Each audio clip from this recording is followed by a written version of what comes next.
गोवा के पणजी से करीब 25 किलोमीटर दूर स्थित night club Birch by Romeo Lane में बीते शनिवार को देर रात लगी भीषण आग ने 25 लोगों की जान ले ली थी। इसमें क्लब के 20 कर्मचारी और 5 पर्यटक शामिल थे। पर्यटकों में 4 दिल्ली के थे।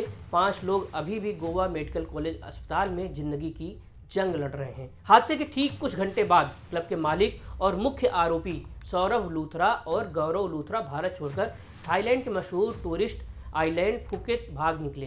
पुलिस को मिली जानकारी के मुताबिक दोनों भाई 7 दिसंबर की सुबह 5:30 बजे मुंबई से इंडिगो की फ्लाइट 6C1073 में सवार होकर फुकेत में पहुंच गए। ये वही समय था जब गोवा में आग की घटना की खबर पूरे राज्य में फैल रही थी। पुलिस ने तुरंत एक्शन लिया। हादसे के अगले ही दिन खुफिया ब्यूरो ने दोनों के खिलाफ लुकआउट सर्कुलर जारी कर दिया।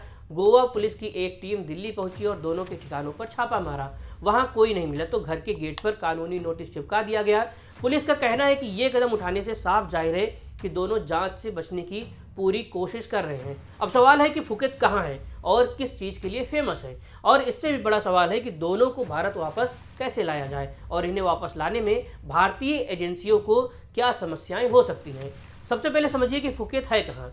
तो फुकेत थाईलैंड का सबसे बड़ा द्वीप है और दुनिया का एक बहुत मशहूर टूरिस्ट डेस्टिनेशन है। ये थाईलैंड की राजधानी बैंकॉक से करीब 862 किलोमीटर दक्षिण में स्थित है। अंडमान सागर में बसा ये द्वीप कुल 576 वर्ग किलोमीटर में फैला हुआ है। हर साल लाखों लोग यहाँ सफ़ेद रेत वाले बीच, नीला समुद्र और रात की चमकती जिंदगी का लुत्फ उठाने आते हैं। यहाँ के पटोंग बीच के आसपास सैकड़ों बार और क्लब हैं और लाइव म्यूजिक कैबरे शो चलते हैं। ये अपने लग्जरी रिजॉर्ट्स और स्पा के लिए फेमस है। ऐसे में चमक दमक वाली दुनिया में 2 फरारी आरोपियों का छिपना या वहां से किसी तीसरे देश निकल जाना बेहद आसान हो जाता है। गोवा पुलिस ने मामले को गंभीरता से लेते हुए सीबीआई के इंटरपोल विंग से संपर्क साध लिया है। रेड कॉर्नर नोटिस जारी करने की प्रक्रिया शुरू हो चुकी है, लेकिन कानूनी जानकार बताते हैं कि थाईलैंड के साथ भारत का प्रत्यर्पण समझौता तो है, पर पूरी प्रक्रिया में कई महीनों से लेकर के साल भर तक का समय लग सकता है।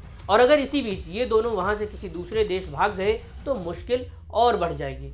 फिलहाल गोवा पुलिस की टीमें दिन रात लगी हुई हैं। जांच में ये भी सामने आ रहा है कि क्लब में सुरक्षा के कई नियमों की अनदेखी की गई थी। ये हादसा सिर्फ एक क्लब की आग का नहीं था, बल्कि लापरवाही, नियमों की अनदेखी और फायर सेफ्टी के नाम पर खानापूर्ति की भयानक कीमत थी। स्थानीय बताते हैं कि यही हाल गोवा के कई नाइट क्लबों का है। इसलिए अब सवाल सिर्फ 2 भाइयों को पकड़ने का नहीं है, बल्कि ये भी है कि ऐसी घटनाएं दोबारा न हो, इसके लिए सख्त कदम उठाए जाएंगे।